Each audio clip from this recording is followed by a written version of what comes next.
South Africa is often referred to as the 80-minute nation. This highlights the idea that social cohesion in this country only lasts as long as a major national sports event. It is often pointed out that once the emotion of said major victory on the sports field starts to fade, the next morning and things after start to return to normal. That little bit of social cohesion among all the people of this country, regardless of their background, suddenly disappears into thin air in the span of a few hours. I think most of us are familiar with the now famous slogan that you've probably seen all over social media over the past 3 years, and mostly pushed by the mainstream media as well as so-called sports stars. The slogan, "No DNA, just RSA." People especially like to employ this whenever a South African sports team triumphed on the field of play or a sports star won a victory in some or another sport. The idea behind this slogan is, of course, to unite the people of South Africa, described by the Bible of the Rainbow Nation, the Freedom Charter, as all who live here across racial, ethnic, religious and cultural divides. Yet, over the course of the past few months, this slogan, which initially spectacularly rose to popularity on South African social media accounts during sporting weekends, has received an immense amount of criticism. One opinion piece after another has surfaced even in the mainstream media criticizing the movement behind the slogan as lacking any real-world impact and being confined to social media posts from the comfortable sofas of upper middle-class white people in their living rooms watching the sport. This week, the liberal ideals behind this movement have once again been left exposed after reports of 2 more Nigerian citizens being killed in more xenophobic violence once again emerged, with the Nigerian government issuing another reprimand to South Africa, as well as the government of Ghana consequently postponing the scheduled bilateral meetings with South Africa on the topic of race relations, or specifically race relations between different black ethnicities in this country.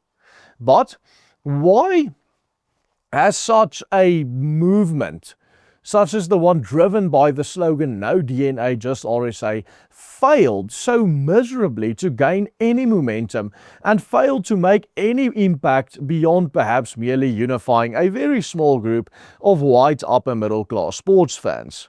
Stay tuned, because today we are going to highlight how the research team here at the Willem Petzer Group unexpectedly stumbled upon an answer to this dilemma from the most unlikely of sources. Ironically, the "No DNA, just RSA" slogan was originally inspired by memes circulating online about none other than US President Donald Trump. You see, in October 2020, at the height of the COVID-19 lockdowns, Trump was hospitalized with the coronavirus disease. As Trump was released from the hospital, a quote attributed to him started circulating all over social media, which reads as follows, and I quote, "The doctors said they have never seen a body kill the coronavirus like my body. They tested my DNA and it wasn't DNA, it was USA." Now, to the disappointment of many, the quote ended up being fabricated. Trump never said this, but the fake quote became such a sensational development online that it ended up inspiring an entire movement here in South Africa, in which people used a slogan derived from this fake Donald Trump quote to try to rhetorically revive the idea of the failed Rainbow Nation here in South Africa. Yet, like so many slogans and movements before it, it is all based on emotion and winning on the sports field. There are no real-world or everyday loyalties or relations between the people of this country cultivated thereby that foster any form of unity that remains once the passion and emotions accompanying a victory on the sports field fade away. The reality of South Africa today is that the Rainbow Nation ideal, far from being revived, is actually fading away into the abyss as we speak. In fact, according to recent findings by the Pan-African Research Network Afrobarometer, South Africans are more likely to identify with their own ethnic or tribal identity over their national identity as South Africans than in any other African country across the entire continent. And significantly, they do so far more than they did in the past. But why is this? Why is people in South Africa becoming more and more nationalist and more drawn to their own ethnic group above all other ethnic groups in this country? Why is this development happening? Why is it that the longer we live in a multicultural society and the longer we have been exposed to the propaganda for that type of society, the less people, and especially the young people, actually believe in this multicultural ideal of the Rainbow Nation? Why is it that the multicultural project in South Africa, despite enjoying the active support of the whole world, both the East from a liberal moral standpoint and the East from an economic communist standpoint for over 30 years, simply could never emerge as any success? Why is it, along with the movements trying to revive it, now crumbling before our very eyes for everyone to see? Why are people increasingly returning to ethnic voting blocks, as we are seeing with the colored people in the Western Cape leaving behind the DA for the Patriotic Alliance, for example? And this is where the surprising answer enters into the equation.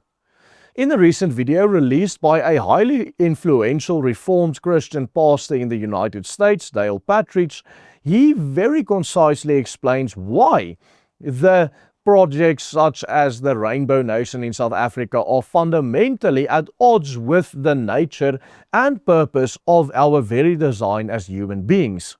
Take a look at this little bit of insight. Genesis 10 says that God ordered the nations according to their families, their languages, and their lands. That is, nations are made up of genetically related people who speak the same language and live in the same place. The purpose of this order is to bring peace. However, when you disrupt that order by flooding a nation with rival people from different ethnic families who speak different languages and who worship different gods, you are creating an atmosphere for national conflict. And we're seeing this across the West today. Every group is scrambling for control of the state to serve its own interests. Now keep in mind that Partridge, who pastors Kingsway Reformed Church in Prescott, Arizona, is one of the most influential young pastors in the United States, as well as in the global Reformed Church today.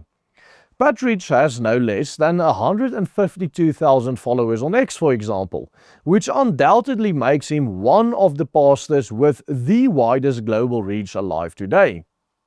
The clear implication of what Pastor Partridge says here in this very brief video that we played for you is that all political projects that deny natural affections, demographic realities, and other ethno-cultural aspects are inherently doomed to fail because it really conflicts with the very way we human beings have been hardwired and designed to function as collectives. This is why a country such as South Africa is always and will always be unable to reach the Rainbow Nation status set before us by the likes of Desmond Tutu. Because ultimately, that very ideal itself is rooted in rebellion against the creator of the universe. And this, dear viewer, lies at the very heart of all of our problems in South Africa today. For this reason, we here at the Willem Petscher Group truly hope that more and more pastors, specifically here in South Africa too, will become bold enough and courageous enough to take the public stand and speak these kinds of truths, like we have been doing for the past 10 years. Because without truth, where can there be any workable solutions? In a recent video, I did a full analysis of the Afrobarometer study that we mentioned earlier in this video. In that video, we unpacked all the findings as well as the implications for all South Africans of diverse backgrounds today. We believe you will benefit a lot from this information And you can check out that full report by just clicking on this link appearing on your screen right here. And please do consider supporting the work that we do here at the Willem Petzer Group, the research we put in to produce videos of this quality every single day, by becoming a paid member. Simply follow the easy steps on the banner below me. Goodbye and God bless.